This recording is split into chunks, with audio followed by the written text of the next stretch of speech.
The following program is brought to you by Naleo TV, the people's platform. Aloha! On this episode of Polymer Play with me, Barbara Hanson, we are going to be using black, white, and silver clay to make a Tahitian gardenia. Stay tuned!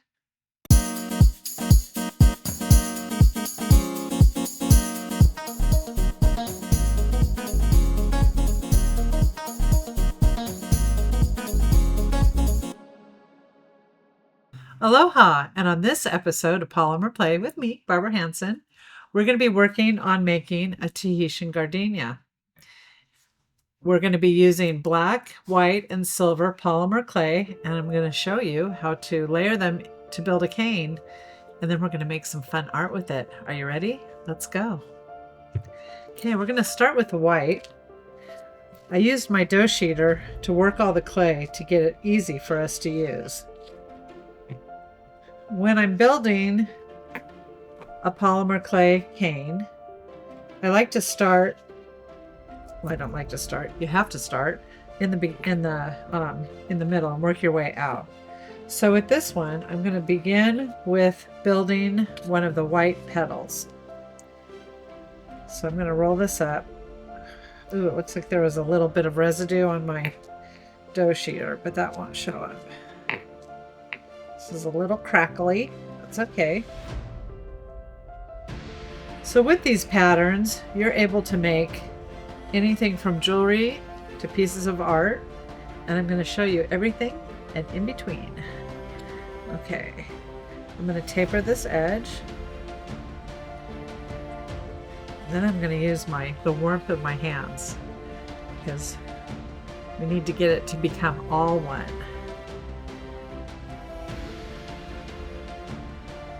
So the cool thing about the method that I'm using, it's the way they did glass in Murano to build Millefiore canes. And I'm doing it with polymer clay. So can you? Let's see here. I'm just trying to get all the air pockets out and get a nice, tight, concise tube. I always like to keep my ends real clean so I can see exactly what's going on. Trim that up. Trim that up. Okay. This is the very beginning of our petal.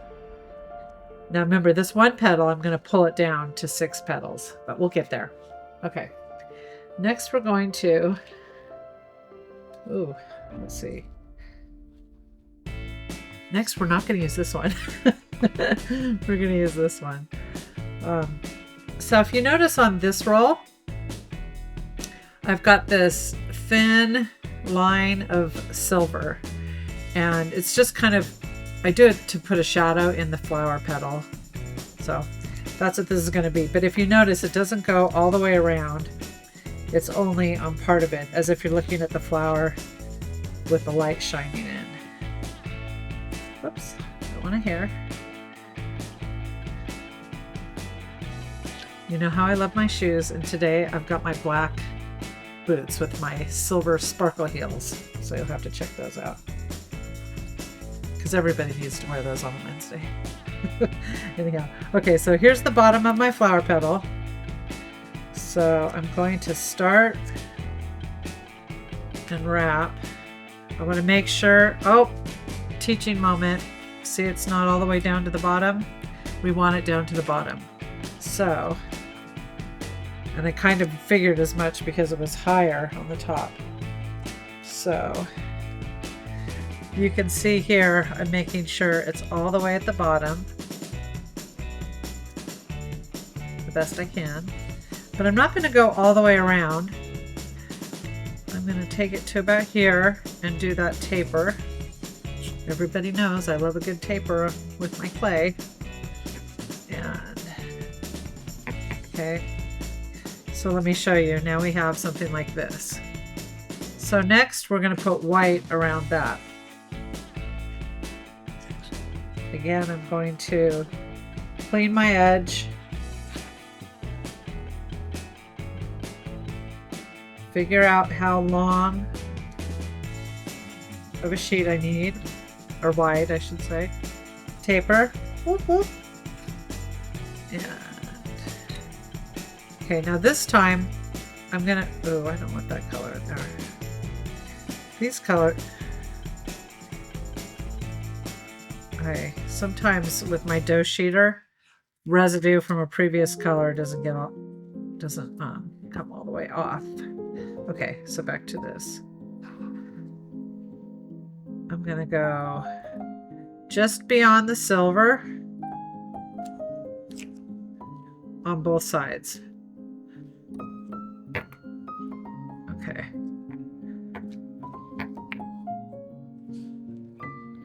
And then, what am I gonna do? Taper! Would be a funny bumper sticker. People are like, what is up with the girl with the taper on her car? Okay, so now you can see we've got this shadow going on. And in this cane, it's set in black. So whatever color your cane is set in, that's what you want to do your last roll in, because it'll make it a smoother transition. And I'll show you the importance of it here in a second. Okay, again, let's figure out the width. So I use a big dough sheeter. It's like a gigantic pasta machine, but you can also use, oops, sorry here.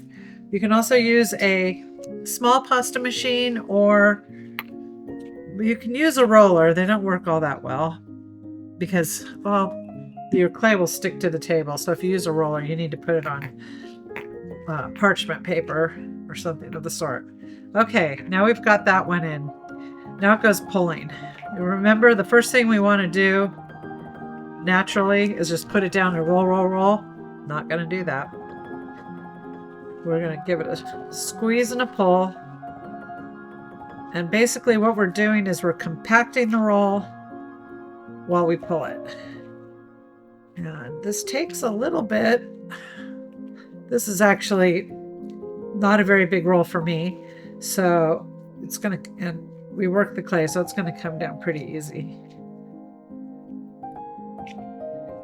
Okay. Now I'm noticing that my ends are starting to get a little funky.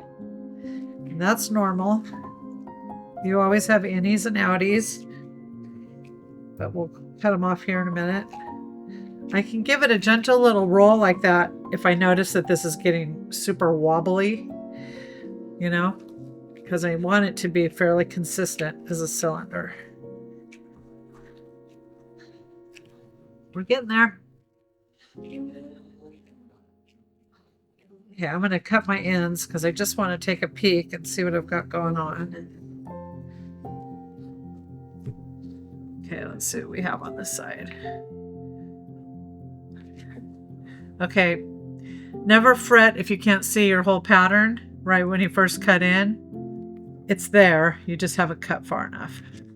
See? Perfect! Okay, on this side, same thing, we cut. Actually, that's pretty good there, because I'm going to be cutting. Okay, I want to make this a little bit longer, because remember, I'm going to need 6 petals out of this. And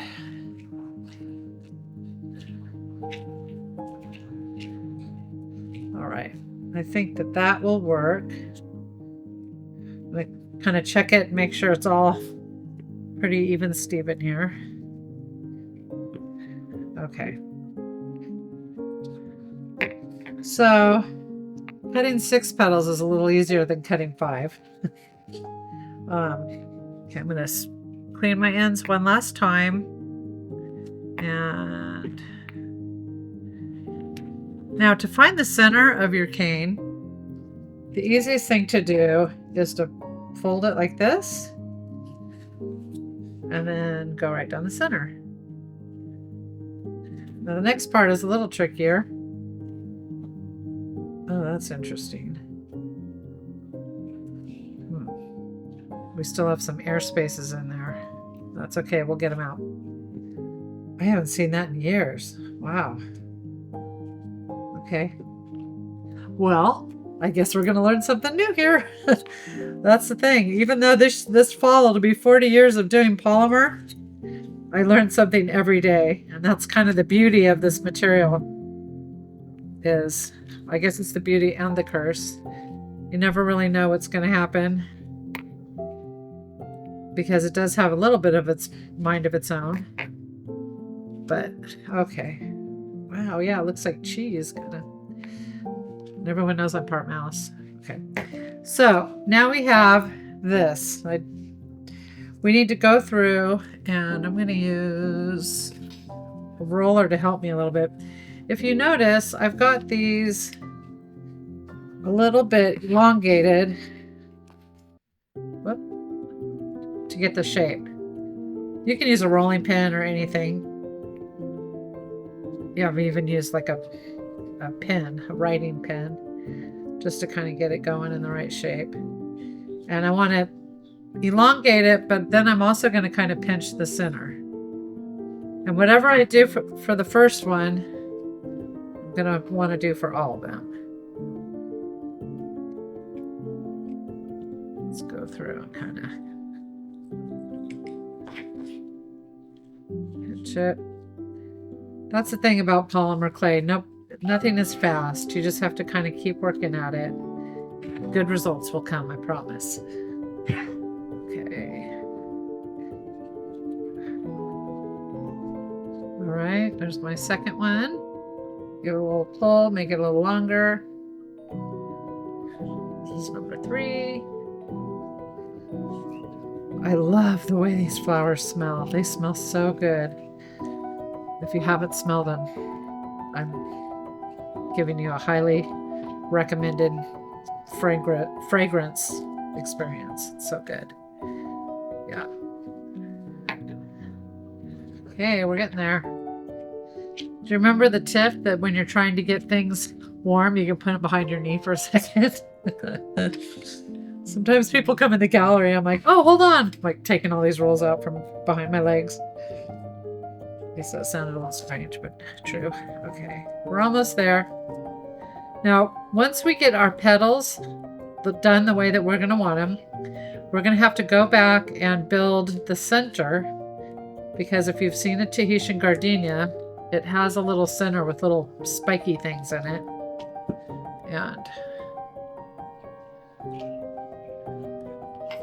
And so we're going to make our second cane, and then we're going to put them together. Fill it up and pull it down. I love this pattern because it's just so clean and beautiful. Whoops, okay. Trying to make sure all the hooks are going in the same direction. Okay, whoops, last one. Now, woo!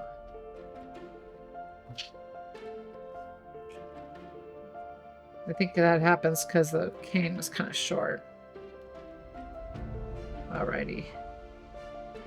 This fold over piece doesn't matter. I know that that's still good.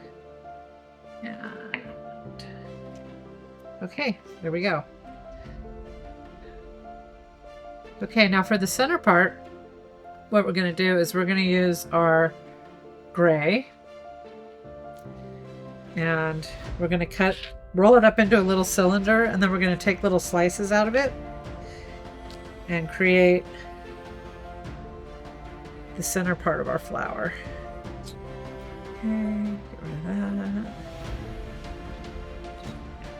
And then we'll take some white.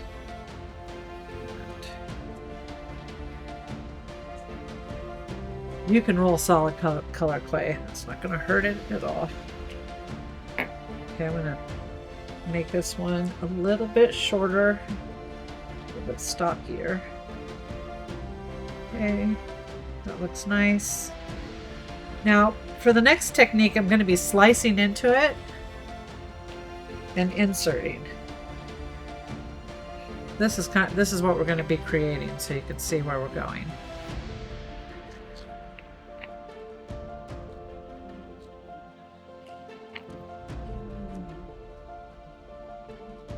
So with this, I cut a little triangle out. So I don't do them all symmetrical when I'm doing this. I have some short, some wider, some go in more, some barely go in, because I feel like it gives it a little bit more of a frilly look. But again, it's your flower when you make it. You can do whatever you want to it. So I'm rolling out a little thin stringer or a snake, depending on what you want to call it. Stringer is glass terminology. Cut my end. Then I do what I call the teepee pinch. And I go through like this to get it started. Okay. And then I can tell right now, looking at this one, that I did this a little bit bigger. So I think what I want to do is kind of make this one a little thicker and then go through and do this. You can always pull them down to make them smaller, but it's harder to push them up to make them bigger. Okay, so cut the end off. I'm going to insert this like that. And cut. Okay, and see how that looks. And then if I want to do a smaller one next, I'll go in and go in. And remember, on the other side we had a smaller version. That's going to go like that. Okay, so I'm going to keep doing this all the way around the circle, but for the sake of a half-an-hour show, I'm going to set this aside and use this one. Presto! That was fast. Okay. Obviously, when I had this one, I should say that I had to pull it down so that so the diameter was smaller, so it fit in the inside, just so that part's not confusing. Okay. Okay, now we've got this. I want to get this the same diameter. Okay, let's see what we got here. I'll bring it a little closer. And okay. If I put this in the center, 1, 2, 3. Oh, it needs to be thicker. Whoops, I did it a little too thin, so I'm going to push it up. Give it the old 1, 2. Okay. Basically, I know if it's the right size. If 3 fit on one side, then 3 will fit on the other side, if I did my job correctly. And then we have something here, let me show you, that looks like this.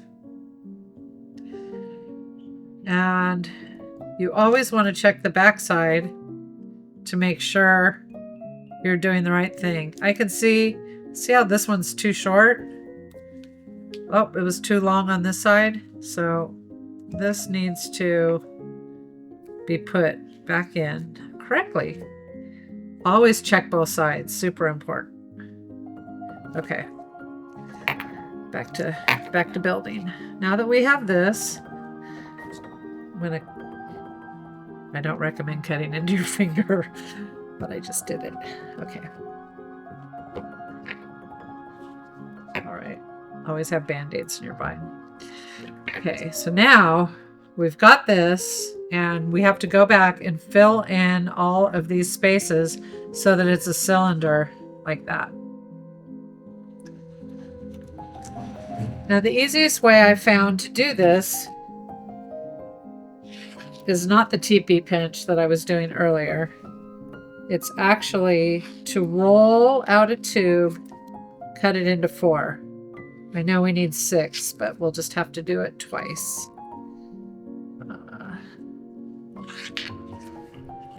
Okay. It's interesting when I just had a class. Innovation School has a polymer clay club, and they came up last week. We're doing a two-section class that they build little rolls, and they're making dolphins. They're really cool. They've done turtles. We've done beads. I just love working with those kids. They're great. And they get the experience of being in the gallery. But this is always the hardest part, they say, or I say as well. When you build your flower petals, the least amount that you touch of, the better. And with this, which actually we think is even more important, is inserting all the triangles the same size. Because if you put one in too big, it's going to open this up and it's going to mess up the whole pattern all the way around. I mean, unless of course that's what you want to do. Okay, we'll get this round into a cylinder. And okay. And we're gonna cut. Remember, I like clean ends. We've got clean ends. That was a little fast. Go straight down. Huh. Nailed it. I love that. I don't always nail it. Okay, straight down. By nailing it, I mean right down the center. Oh, that was a beauty. That was like Naleo perfection. Okay, so now I'm going to go back and pinch these a little bit. See, a lot of the hard work has already been done. And at this point, it's called save your hands.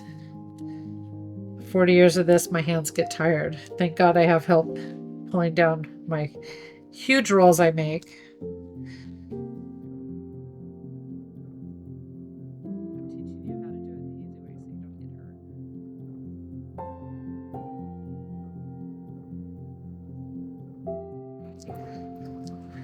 Here we go. There's that. Okay, this one.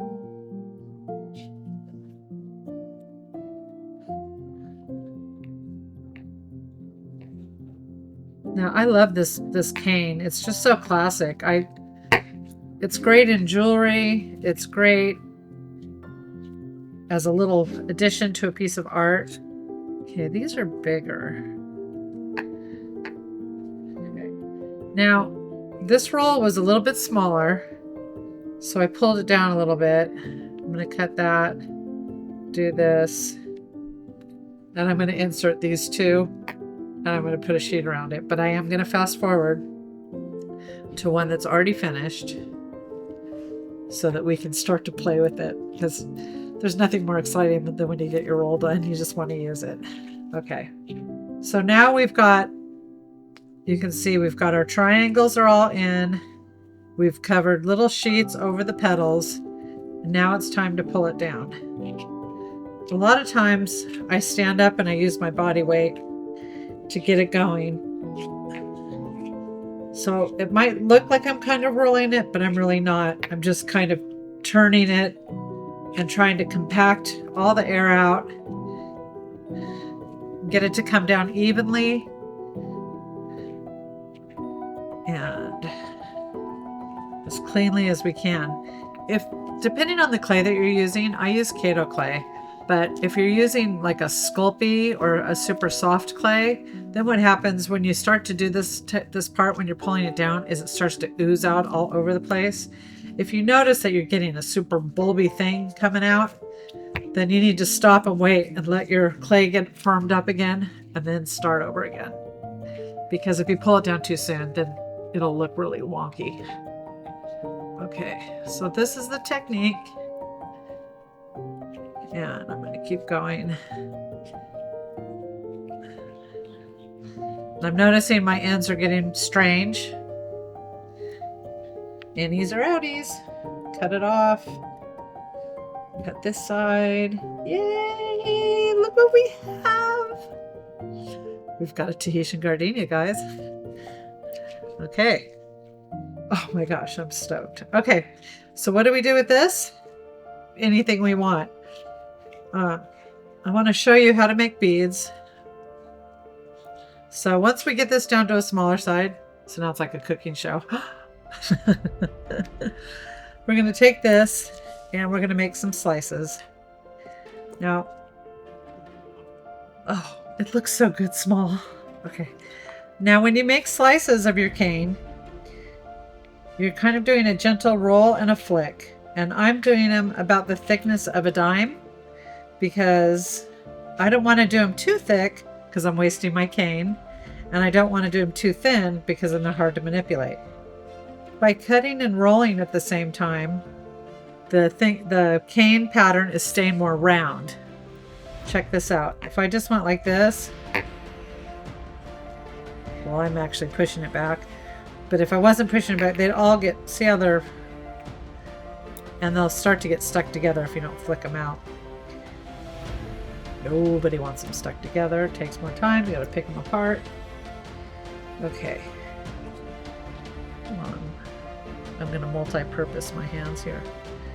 While I'm doing that, I'm gonna take some of my scrap and get it soft.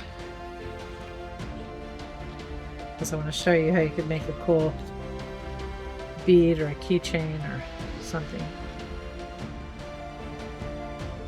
Oh, while we're here, this is another cool thing. So if you're making beads and things, whatever colors you're using that are in your scrap obviously match. So by taking this and twisting it, you can get some really cool patterns. Okay. And you can either cut down the center. Sometimes you get like really cool tikis and things in it. Let's see what we got here. Ooh, we got a rocket ship. Oh my gosh, we do have a rocket ship. No way. Ah, it's even got the flame coming out of the bottom. Okay. You can make that into a pendant or whatever, or scrap it or roll it again. If you're doing a bunch of consecutive beads that you need the same size, then you want to make sure you cut your insides all at the same time.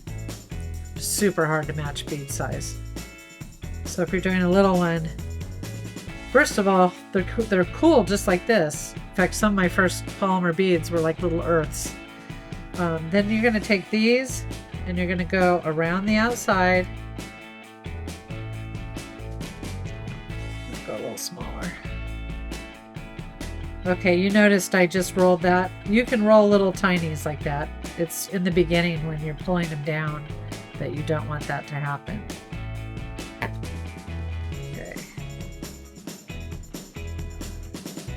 Okay. You know, another great thing about these beads, actually all the work with polymer clay, is it's waterproof. So you can wash, you can swim in it, wash it, do whatever to it. The pattern's not going to wear out. Okay, now look at this really close. And I want you to see how you can see all the different pieces and how they're separated. Okay. And then, this is like presto changeo.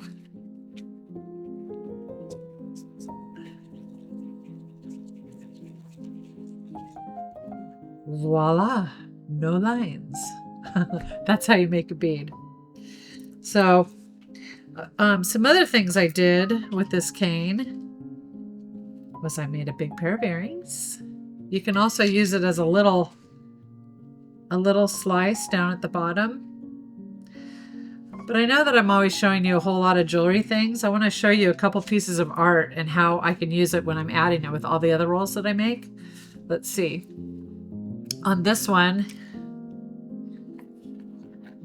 okay, this is a whale tail. And you can see I used bigger ones along here and smaller ones up here. So it's just one little piece of mini. So I think one of the best things to do if you want to do artwork with polymer clay is to build up a set of rolls and a color scheme that goes together. And I want to show you another way that you can use it is you can change the shape. See on this bird, I took the cane piece and I pinched it so that I had something like that. But it doesn't matter what you do with this polymer clay. I know it's going to be awesome. And it's such a versatile roll. You can do anything with it. So you know what I want you to do? I want you to go out there and get some clay and give it a try. And stay tuned. I'll see you next time. Until then, aloha. Bye.